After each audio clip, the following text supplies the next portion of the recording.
제11장.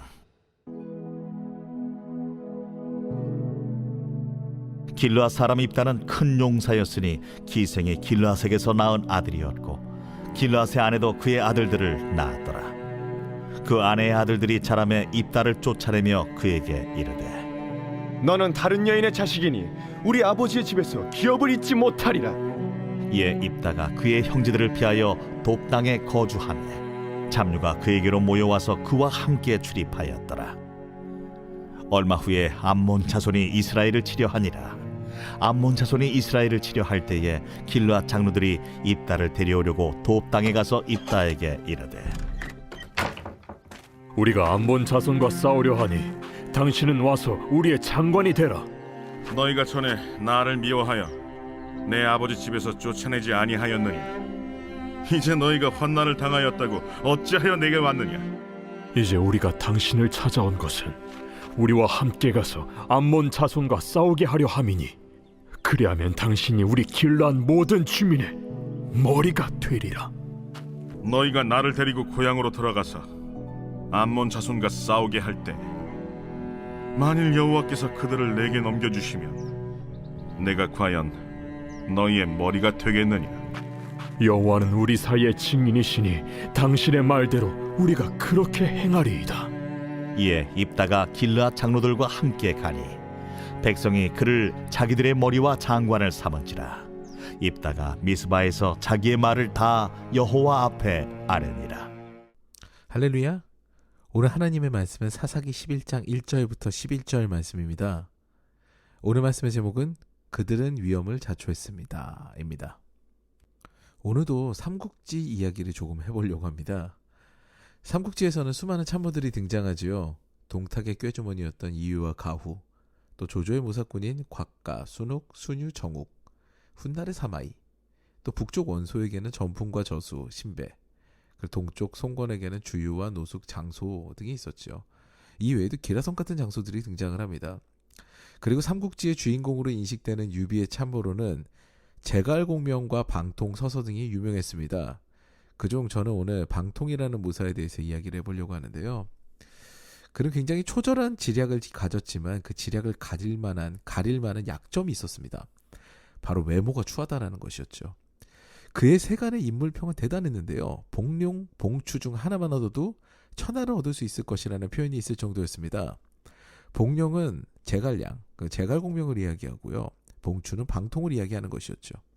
그런데 외모가 오죽 못생겼으면은, 오죽 못났으면 그가 오나라에 임관하려고 했을 때 잘생긴 주유만 보다가 방통의 외모를 보니 탐탁하지 않았던 오나라 군주 송건이 미친 선비라는 표현을 쓰면서 방통을 내쫓아버리는 사건이 있을 정도였습니다. 그가 유비에게 임관하러 갔을 때도 마찬가지였습니다. 덕이 많은 영웅이었던 유비도 그 외모를 보니까 심란했던 것 같습니다.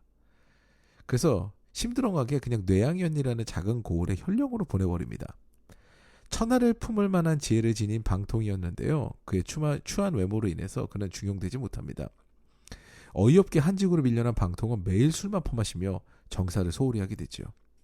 이 사실이 유비의 귀에 들어가게 되고 가뜩이나 못생긴 방통에게 임관을 시킨 유비는 짜증이 나 있었는데 이제 불같이 화가 난 거죠.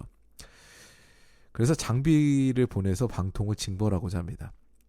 장비가 도착하여서 방통의 죄를 추궁하니까 방통이 내가 무슨 정사를 소홀히 했다고 하십니까? 라는 말과 함께 밀린 업무를 가져오라고 합니다. 밀린 업무를 하면서 판결을 내리는데 귀로 듣고 입으로 말을 하며 손으로 글을 쓰는데 일체 막힘이 없는 거예요. 그래서 순식간에 일이 처리가 돼서 몇 달이 밀렸던 일을 방통은 단 반나절 만에 끝내버립니다. 일이 끝나자마자 방통은 붓을 집어던지면서 이래도 내가 놀고 있다고 하십니까? 이깟 현 정도면은 반나절이면 다 끝납니다 라고 하죠. 이에 장비가 놀라서 방통을 데리고 유비에게 간 건 당연한 일입니다.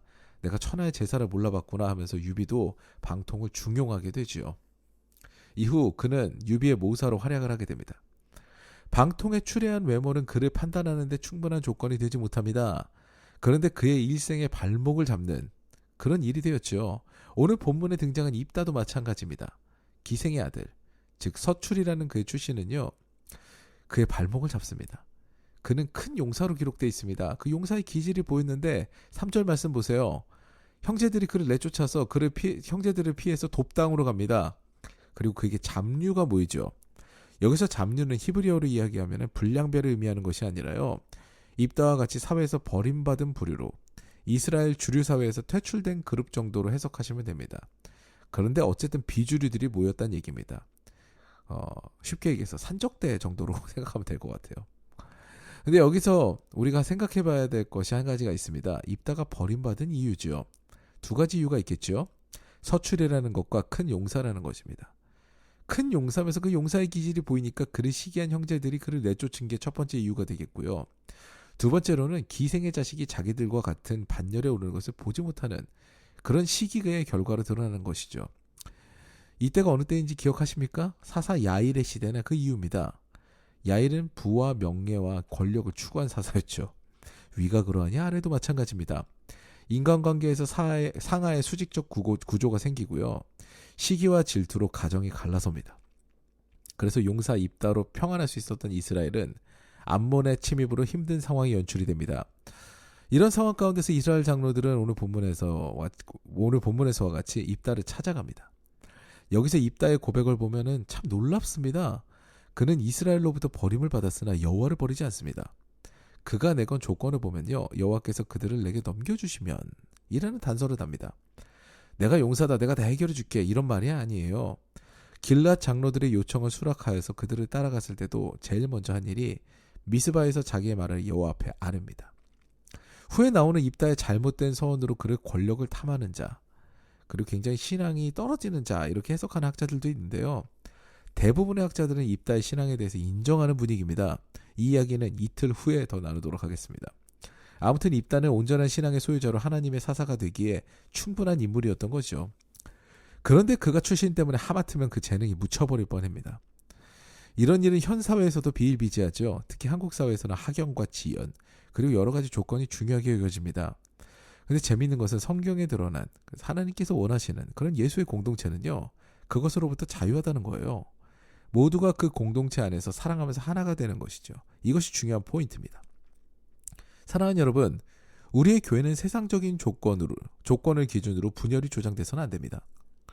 너와 내가 다르지만 우리는 주 안에서 하나야 라는 원칙으로 사랑의 연합체가 되어야 하는 것이죠.